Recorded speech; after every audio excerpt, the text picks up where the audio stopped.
The Frost Giants, the malevolent villains of our movie, they are not easily dealt with. Use snow, ice, water to terrifying effect. In the comics, you know, you have sort of blob-like snowy frost giants. Sometimes you have Yeti-style, hairy frost giants.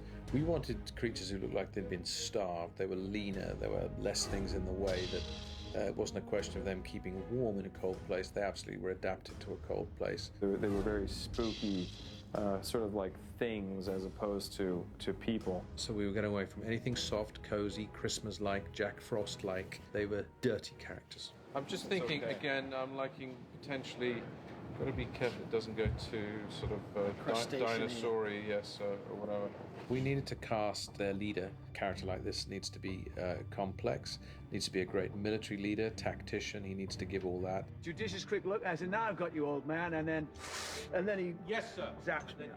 Excellent.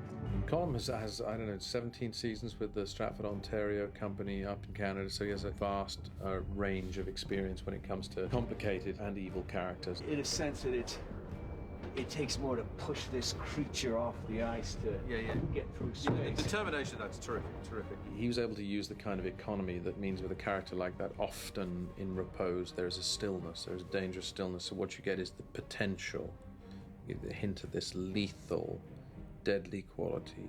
And I can bring that to bear to this poor, misunderstood guy, Laufey. They're beyond diplomacy now, old father. From the moment he starts to speak, your heart beats a little quicker. He'll get what he came for.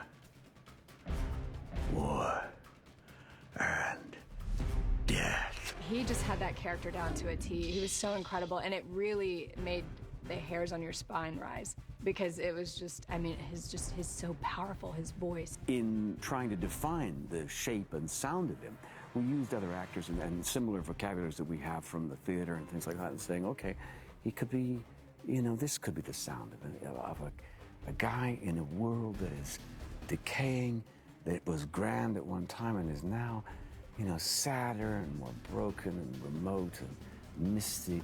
And so that should be reflected in the sound of him, not just the look of him. Imagine, if you will, Laufey voiced by Kenneth Branagh, which is likely how it's going to turn out. As frightening and as odd that his final Laufey look was, it had to kind of convey a personally tragic, tortured, angry soul. And I think that our sculptor on that makeup, which was Arjen Tooten, really captured the essence and allowed a lot of Colm's face to come through, which was very, very helpful. Looking at this again, this one's kind of interesting, and it kind of feels like what Alex was doing a little bit on some of the other things. I don't know if we want to explore that again. The design work is just spectacular, what's come together. This blue skin, these red eyes, a face still very much recognizable to get the performances. Once we establish the armament, then we will sketch in the scars. You know what I mean? We can't do that until we know where the placement of everything, you're happy with the placement of the armor. Right. Like right now, if I love the idea of the jade into the skin. Now we know we can do something etched around in scars with that too. Yeah. Because the character is virtually naked, it was very important that he's scarred, he's hacked up. He shows the signs of a long life of battle-weary engagement in trying to be top dog and it not working out. So he is scarred. You know not what your actions would unleash. We sit in the chair, and V. Neil and the genius Arjen, who has both sculpted and is doing his first makeup job, putting this on me. We sit down and we start painting me blue. I'm glued in to a bald cap. There's a skull, a big skull piece, a forehead piece, cheek pieces, jaw pieces, nose pieces, and they all go on in sequence. There's at least eight pieces to do just the face and neck.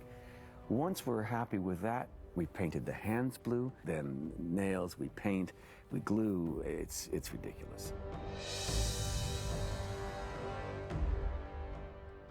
See, I want them to see your skills and your genius, not just your hair. Colm did an amazing job.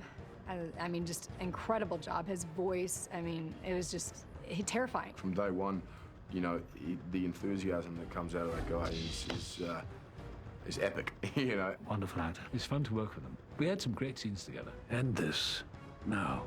Your boy, your boys sort this out. You think you know Thor, and you may think you know Laufey, but this is ours, and we've given it an enormous amount of thought. And so, you know, I'm proud to say I think we've come up with something that, you know, will be of interest to people. I hope it's true.